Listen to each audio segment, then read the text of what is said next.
Hi everyone. तो आज discuss करेंगे के सॉल्व इंडिया लिमिटेड को। और के सॉल्व इंडिया लिमिटेड को डिस्कस करेंगे इसलिए क्योंकि बहुत सारे क्वेश्चंस आ रहे हैं। नंबर 1। नंबर 2, कंपनी का जो स्टॉक प्राइस है वो बहुत सॉलिड ग्रोथ इसने करी है। आप देख सकते हैं यहाँ पे ये मार्च मंथ के अंदर ये स्टॉक लगभग 400 के लेवल पे था और अभी करंट इसका भाव जो है 1100 के आसपास है। इसने एक हाई बनाया है 1450 के लेवल पे, तो लगभग 3.5-4 टाइम्स ये स्टॉक प्राइस हो गया है ऑलमोस्ट 4 to 5 मंथ्स में। मतलब 2 क्वार्टर 3 क्वार्टर का रिजल्ट आया और कंपनी का स्टॉक प्राइस एकदम रॉकेट हो गया, आप देख सकते हैं। और अभी इसमें गिरावट देखने को मिल रही है। तो जिन लोगों ने यहाँ पे खरीदा है, जो लोग फंस गए हैं, जो लोग नीचे जिन्होंने खरीदा है, जिनके प्रॉफिट्स कम हो रहे हैं, ठीक है, अच्छा खासा यहाँ ग्रोथ थी, तो उनके क्वेश्चन ये हैं कि क्या हम इसमें स्टॉक में बने रहें, क्या हम स्टॉक को बेच दें या और खरीद लें। तो देखो, वीडियो बाय सेल रिकमेंडेशन के लिए नहीं है, मैं सिर्फ एनालिसिस करके आपको बताऊंगा। आप बाय सेल का डिसीजन खुद लेंगे, अपने फाइनेंशियल एडवाइजर से डिस्कस करने के बाद लेंगे। तो वीडियो को शुरू करते हैं। मैं आपको इसके फाइनेंशियल्स, इसके एनुअल जनरल मीटिंग, इसकी Q4 की ये प्रेजेंटेशन है, प्लस ये इसका DHRP और ये एक लेटेस्ट लेटर कंपनी ने भेजा है NSE को, जिसके अंदर इन्होंने यहाँ पे सब्जेक्ट में लिखा है clarification on movement in stock price. मतलब कंपनी जो है के सॉल्व्स वो क्लैरिफिकेशन दे रही है स्टॉक प्राइस की इतनी रैपिड मूवमेंट क्यों हो रही है उसके रिगार्डिंग, ठीक है। और इन्होंने कब भेजा है? सितंबर 4 को। आज सितंबर 10 है, तो एक हफ्ते पहले ये डॉक्यूमेंट इन्होंने भेजा है, जिसके अंदर इन्होंने क्लियरली ये लिखा है, in consideration of investors interest and sentiments and for the avoidance of any doubt. मतलब हमारे जितने भी इन्वेस्टर्स हैं उनके इंटरेस्ट और उनकी भावनाओं को मद्देनजर रखते हुए किसी भी तरीके का डाउट ना रहे उनके मन में, कोई क्वेश्चन ना रहे, ये सेबी को इन्फॉर्म करते हैं कि किसी भी तरह की अनडिस्क्लोज और प्राइस सेंसिटिव इंफॉर्मेशन जो है वो इम्पेंडिंग नहीं है अनाउंसमेंट के लिए। मतलब जो भी न्यूज़ है वो सब पब्लिक डोमेन में आ चुकी है, कोई भी चीज़ कंपनी ने छुपाई नहीं है, कोई भी ऐसी न्यूज़ नहीं है जो कंपनी आगे आके नहीं बता रही है। मतलब जो भी एक्सचेंज को बताना चाहिए सब कुछ इंफॉर्मेशन क्लियर है इनकी तरफ से। तो प्राइस जो बढ़ रहा है, इनके कहने का मतलब है ये कंपनी की परफॉर्मेंस के बेसिस पे बढ़ रहा है, किसी भी तरह की सीक्रेट इंफॉर्मेशन पे नहीं बढ़ रहा है, क्योंकि ऐसी कोई सीक्रेट कंपनी ने रखा ही नहीं है। तो ये क्लैरिटी इन्होंने दी है, तो इसका मतलब ये है कि कंपनी अपनी तरफ से क्लियर है और कंपनी अच्छा परफॉर्म कर रही है। इन्होंने यहाँ पे क्लैरिटी दे दी। अब बात करते हैं कंपनी का बिजनेस मॉडल क्या है। तो ये कंपनी के एनुअल जनरल मीटिंग की प्रेजेंटेशन है, जिसके अंदर ये कंपनी के MD रतन कुमार श्रीवास्तव हैं। इन्होंने एक नोट शेयर किया है अपने इन्वेस्टर्स के साथ, जिसमें कहते हैं ग्लोबल सिनेरियो जो है वो काफ़ी नेगेटिव रहा, उसके बाद में भी कंपनी ने बिजनेस अपॉर्चुनिटीज़ को देखते हुए इकोनॉमी के अंदर अच्छा परफॉर्म किया है। इनके क्लाइंट्स जो है वो हैप्पी हैं और सक्सेसफुली रिटेन किए हैं इन्होंने। इनके पास में अभी जो है 400 एम्प्लॉइज़ हैं जो कि वर्क फ्रॉम होम और हाइब्रिड मॉडल पे काम करते हैं, ठीक है। फॉर्च्यून 500 कंपनीज में से 40 कंपनीज इनकी क्लाइंट हैं, जिसमें से 25 कंट्रीज़ के अंदर इनका बिजनेस ये लोग देते हैं, मतलब लोकेटेड है इनकी क्लाइंट्स जो हैं। टॉप 5 क्लाइंट्स इनको 33% रेवेन्यू देते हैं। और जो ग्रोथ रही है वो स्ट्रॉन्ग रही है यूनाइटेड स्टेट्स ऑफ अमेरिका के अंदर आर्टिफिशियल इंटेलिजेंस और मशीन लर्निंग में। जो कॉस्ट का इनको चैलेंज आया है बेसिकली सैलरी की वजह से, ऑफिस के रीओपन होने की वजह से, इंक्रीज एम्प्लॉय एंगेजमेंट की वजह से, उसको इन्होंने ऑफसेट किया किस तरीके से, जो इनके लेगेसी क्लाइंट्स हैं उनकी बिलिंग को ग्रेजुअली इंक्रीज करके। मतलब जो इनके पुराने क्लाइंट्स रहेंगे उनको जो सर्विसेज देते हैं उसको एक रेट अग्री किया होगा, उस रेट को इन्होंने बढ़ा दिया है। तो ऑफकोर्स ये रेट को इन्होंने इस साल बढ़ाया, लेकिन ये हर बार नहीं बढ़ा सकते। इन्होंने FY23 में बढ़ाया होगा, तो ये एवरी ईयर इस तरीके से नहीं कर पाएंगे, क्योंकि जो रेट बढ़ता है कॉन्ट्रैक्ट के अंदर वो बेसिकली इन्फ्लेशन के बेसिस पे बढ़ता है। आप हर साल उसको ज़्यादा नंबर से नहीं बढ़ा सकते, क्योंकि मैंने वो कमर्शियल एग्रीमेंट्स पढ़े हैं IT सर्विसेज के और सॉफ्टवेयर कंपनीज के, तो मुझे पता है कि उसमें इन्फ्लेशन का क्लॉज होता है। उससे ज़्यादा अगर आपको बढ़ाना है तो प्रॉपरली नेगोशिएट करना पड़ता है रेट्स को दोबारा से, और वो हर बार पॉसिबल नहीं होता है, ठीक है। तो ये इनका बिजनेस है और बेसिकली ये इनकी प्रेजेंटेशन है Q4 की। ये क्विकली आप देख सकते हैं कि कंपनी की प्रोफाइल उन्होंने बता रखी है, क्या इनके क्लाइंट्स हैं, वो सब चीज़ें हैं। ये इनके MD हैं, ये इनके CTO हैं जिनको 22 ईयर्स का IT एक्सपीरियंस है। दीपाली वर्मा है, 7 years IT experience. Umang Soni 5 years IT experience. मतलब कुछ यंग मैनेजमेंट के लोग हैं और कुछ सीनियर मैनेजमेंट के लोग हैं इसके अंदर। ये के सॉल्व्स की जर्नी है, ये स्ट्रेंथ्स है और ये स्ट्रैटेजीज है। ये आप पॉज करके पढ़ेंगे, बहुत ही सिंपल लैंग्वेज में उन्होंने बता रखा है कि क्या इनकी स्ट्रेंथ है। मतलब customer satisfaction and revenue from standing relationship, promoters management expertise है इनके पास में, diversified revenue multiple geographies, focus on driving innovation, diversified business across. मतलब बहुत ही जेनरिक चीज़ें लिखी हुई हैं यहाँ पे, कुछ ऐसा जार्गन्स नहीं है, कुछ ऐसी बड़ी इंफॉर्मेशन नहीं दी हुई। जो रेवेन्यू आता है बेसिकली इनको 82% ग्लोबली आता है, एक्सपोर्ट से आता है, जिसमें से नॉर्थ अमेरिका, यूरोप, इंडिया, ये सभी इनके रेवेन्यू का पार्ट है। इनका जो क्लाइंट्स है वो यहाँ लोकेटेड है। तो मेजर बिजनेस इनको ग्लोबली आता है। IT सर्विसेज से 97% का रेवेन्यू आता है, प्रोडक्ट से इनको 3% का रेवेन्यू आता है। ये इन्होंने यहाँ पे टर्म्स बता रखी है। आर्टिफिशियल इंटेलिजेंस का कंपनी यूज़ करती है, big data, Salesforce, product, application, enterprise technology. और ये इन्होंने इन कंपनीज के बारे में बताया हुआ है। ये कैसे यूज़ करते हैं उन्होंने वो नहीं बताया, लेकिन ये कंपनीज क्या करती हैं उन्होंने वो बता रखा है यहाँ पे। सर्विसेज जो इनके पास में स्वीट हैं, और ये इनकी इंडस्ट्री जहाँ पे ये बिजनेस को सर्व करते हैं, ये इंपॉर्टेंट है। IT services, e governance, banking and financial services, health care, marketing, telecom, edtech, manufacturing and retail, मतलब ऑलमोस्ट सभी सेक्टर्स के अंदर ये लोग अपने सर्विसेज को प्रोवाइड करते हैं। डाइवर्सिफाइड बिजनेस है इनका। और ये अगर आप आईटी कंपनी में काम करते हैं, आप आईटी को समझते हैं, टेक्नोलॉजी को, तो ये इनकी एक केस स्टडी इन्होंने प्रोवाइड करी हुई है यहाँ पे। जो प्रॉब्लम है उसके अंदर इन्होंने किस तरीके से उसको सॉल्व किया, चैलेंजेस को, रिजल्ट क्या निकाला है, वो आप पढ़ सकते हैं पॉज करके, और बहुत ही सिंपल लैंग्वेज में आपको इजीली समझ आ जाएगा। सेम चीज़ है केस स्टडी नंबर 2 है इनकी। इन्होंने ये अपाचे के सेंटर और काफका के ऊपर इन्होंने डेवलप किया हुआ, और जो भी इनकी प्रॉब्लम है किस तरीके से उन्होंने सॉल्व करी है वो इन्होंने यहाँ बता रखा है। ठीक है, तो आई होप आपको बिजनेस का थोड़ा बहुत आइडिया लग गया होगा। मतलब ये एक सर्विसेज की कंपनी है और ये प्रॉपरली सर्विसेज प्रोवाइड करती है डिफरेंट सेक्टर्स के अंदर। यहाँ पे इन्होंने डिविडेंड पे आउट बताया, कंपनी ने देख लो कितना सॉलिड डिविडेंड दिया है। मतलब अगर आप लास्ट ईयर की बात करें FY23 की, तो कंपनी ने ऑलमोस्ट 11 रुपये का डिविडेंड पे आउट किया है। 2022 के अंदर कंपनी ने लगभग 15 रुपये का डिविडेंड दिया था। तो कंपनी काफ़ी हैवी डिविडेंड पे आउट कर रही है। और उसके अंदर अगर आप नोटिस करेंगे तो 2020 के अंदर इन्होंने 36 मिलियन इन्होंने रेज किए थे IPO से, और 2023 के अंदर इन्होंने 183 मिलियन, मतलब इससे ऑलमोस्ट 5 टाइम्स पैसा इन्होंने डिविडेंड में दे दिया। मतलब कंपनी की ग्रोथ इतनी सॉलिड रही है कि जितना पैसा इन्होंने IPO से रेज किया था उससे कहीं ज़्यादा पैसा इन्होंने FY23 में as a dividend pay out कर दिया। तो ऐसा क्या खास किया कंपनी ने? ऑफकोर्स ये फाइनेंशियल आपके सामने है। ये एक स्मॉल कैप कंपनी है। स्टॉक पी 48 है। अगर आप इसका पी रेशियो देखेंगे पिछले एक साल का, तो काफ़ी लो पी था। ग्रोथ आते के साथ ही स्टॉक पी ऊपर चला गया, और IT सेक्टर के हिसाब से ये पी डिसेंटली वैल्यूड है। ROE बहुत हैवी है, 171 128% का। प्राइस टू बुक 57 है, मतलब बहुत ही ज़्यादा एक्स्ट्रॉर्डिनरी एक्सपेंसिव है। डेट टू इक्विटी 0 है, कंपनी में कोई भी डेट नहीं है। प्लेज परसेंटेज 0 है, मतलब प्रमोटर्स ने कोई भी अपना शेयर गिरवी नहीं रखा हुआ।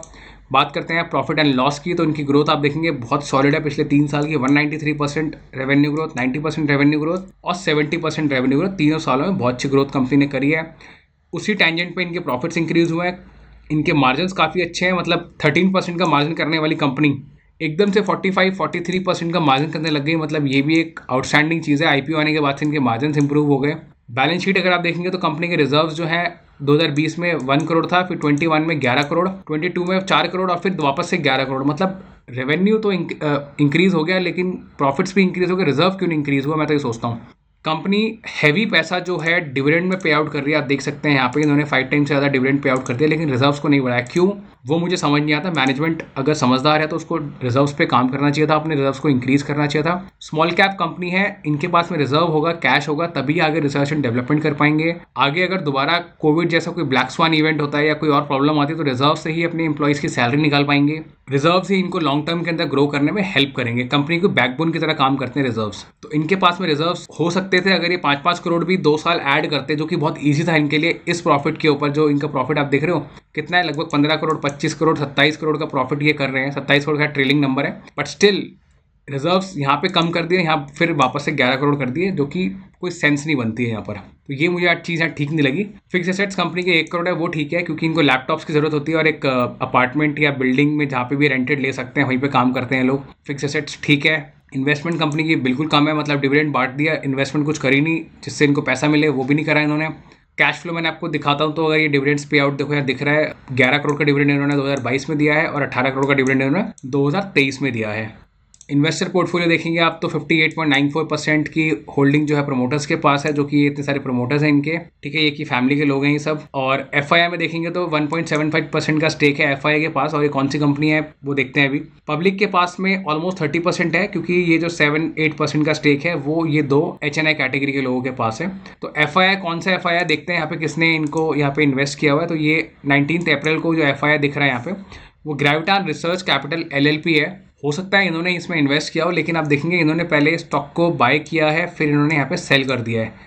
कब सेल किया? 19 अप्रैल को। 19 अप्रैल को आप स्टॉक का प्राइस अगर यहाँ देखेंगे लगभग ये आता है, देखो ये वॉल्यूम बढ़ा है 19 अप्रैल को, तो ये यहीं पर ही इन्होंने बाय किया है, और आई थिंक इन्होंने थोड़ा सा इन्होंने सेल आउट भी कर दिया है, मतलब ये सॉर्ट ऑफ इंट्राडे ट्रेड की तरह। और हो सकता है इन्होंने कुछ स्टॉक यहाँ पे होल्ड भी किया हो, लेकिन देख के लगता है इन्होंने पहले 605 पे बाय करके 607 पे इन्होंने सेल भी कर दिया है, लेकिन वॉल्यूम इंक्रीज यहाँ पे दिख रहा है। तो नेट कंपनी के जो फाइनेंशियल्स हैं वो ठीक है। बात करते हैं इनके चार्ट की, तो चार्ट को अगर आप देखेंगे तो यहाँ पे कहीं पे स्टॉक जो है कंसोलिडेट कर रहा था 400 के लेवल पे। इसमें काफ़ी अच्छी ग्रोथ आई। क्यों? क्योंकि यहाँ पे कंपनी ने अच्छी ग्रोथ दिखाई। ऑफ कोर्स ग्रोथ आनी भी चाहिए थी। अब स्टॉक के अंदर इन्वेस्ट करना चाहिए नहीं करना चाहिए, वो एक बड़ा इंपॉर्टेंट क्वेश्चन है, ठीक है।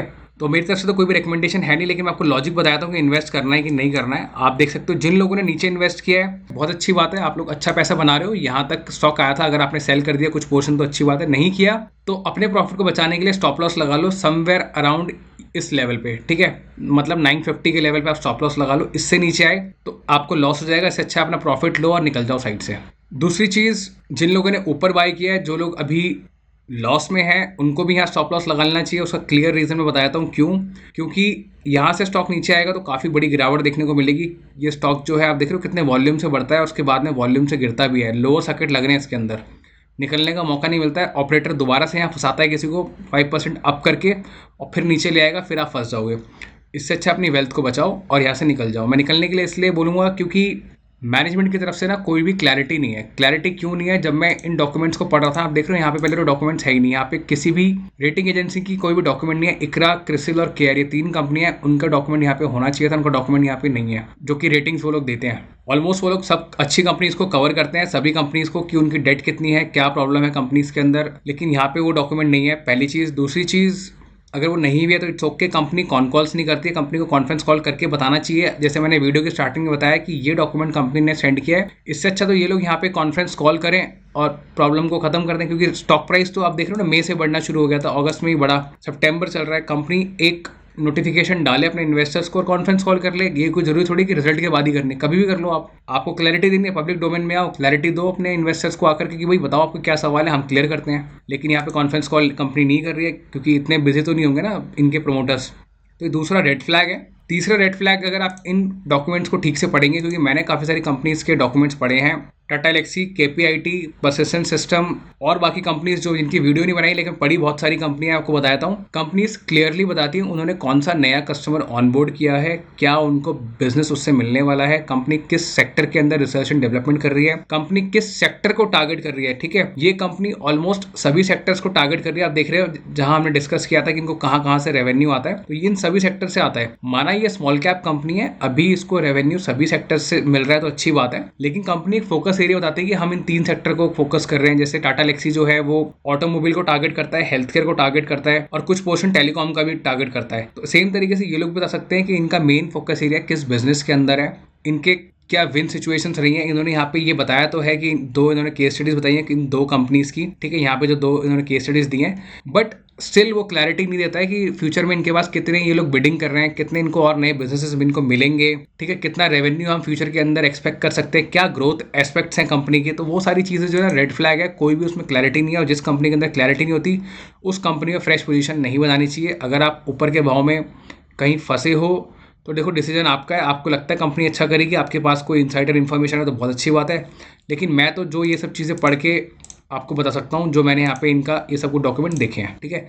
ये कंपनी का DHRP है जो कंपनी सेबी को सबमिट करती है अपने IPO के समय में, तो ये पुराना है। कुछ इन्फॉर्मेशन मैंने यहाँ से निकालने की भी कोशिश करी, लेकिन कोई वैल्यूएबल इन्फॉर्मेशन इसमें है नहीं ऐसी जो मैं आपको बता पाऊँ। अगर मैनेजमेंट ने थोड़ी सी भी इसमें सेंसिबल चीज़ें लिखी होती ना, मतलब क्योंकि देखो ये स्ट्रेंथ, वीकनेस, ये सब जेनरिक चीज़ें कंपनी ने बताई हुई हैं, ये थोड़ी सी और डिटेल चीज़ें अगर लिखते हैं इसके अंदर तो थोड़ा सा एक स्ट्रेंथ आती है, सब पढ़ते हुए एक कॉन्फिडेंस आता है कि नहीं कंपनी में दम है और कंपनी करेगी अच्छा आने वाले दिनों में। और ये जो ग्रोथ है ये ऑर्गेनिक है, क्योंकि मुझे ऐसा लगता है कि इन्होंने जो यहाँ बताया कि उन्होंने अपने रेट्स को इंक्रीज करके वो एक्सपेंसेस को उन्होंने ऑफसेट किया है। तो बार बार देखो आप रेट्स इंक्रीज नहीं कर सकते, आपने एक बार कर दिया, 2 बार कर दिया, वो बार बार नहीं हो सकता, वैसे वाली चीज़ है। और किसी को बहुत ही लगता है कि उनको लगता है कि रैली जो है मिस हो गई है, स्टॉक और ऊपर जाएगा, तो देखो आप वेट करो, प्राइस अगर अभी यहाँ पे कहीं कंसोलिडेट करेगा, थोड़ा सा और नीचे अगर आपको भाव मिलता है तो आप अपने पोर्टफोलियो का 2-3% से ज़्यादा इसमें ना लगाएं, क्योंकि कंपनी बहुत छोटी है, 1200 करोड़ की कंपनी है, इसमें रिस्क बहुत ज़्यादा है। स्मॉल कैप कंपनी एकदम, कंपनी में रिजर्व्स भी नहीं है कोई, इनकी कोई इतनी फाइनेंशियल्स इतने स्ट्रॉन्ग भी नहीं है। नो डाउट कंपनी अच्छा डिविडेंड पे आउट कर रही है, लेकिन अगर स्टॉक नीचे आएगा तो सारा डिविडेंड आपका खत्म हो जाएगा 1 मिनट में। पूरी वेल्थ जो है अगर आप ज़्यादा लगा देंगे तो वो पैसे आपके डूब भी सकते हैं, क्योंकि जब लोअर सर्किट लगता है तो स्टॉक से निकलने का मौका नहीं मिलता है, और अपर सर्किट लगते हैं बहुत अच्छा लगता है, लेकिन फिर वो कई बार ट्रैप भी होता है। तो अनलेस एंड अनटिल आपको बिजनेस समझ में आता हो, आपकी एक्सपर्टीज़ हो इस कंपनी की, इस तरीके के सेक्टर के अंदर, तभी आप इसमें पोजीशन बनाएं। अगर आपको नहीं समझ आता तो बहुत सारी मार्केट में और भी अच्छी कंपनीज हैं जो क्लैरिटी देती हैं, जिनकी कॉन्फ्रेंस कॉल है, जिनकी रेटिंग्स हैं, जिनकी AGM है, सब कुछ है, उनके डॉक्यूमेंट्स बाकायदा, वो इन्वेस्टर क्वेश्चंस का भी आंसर करते हैं। आप उन तरह की कंपनीज में इन्वेस्ट करो।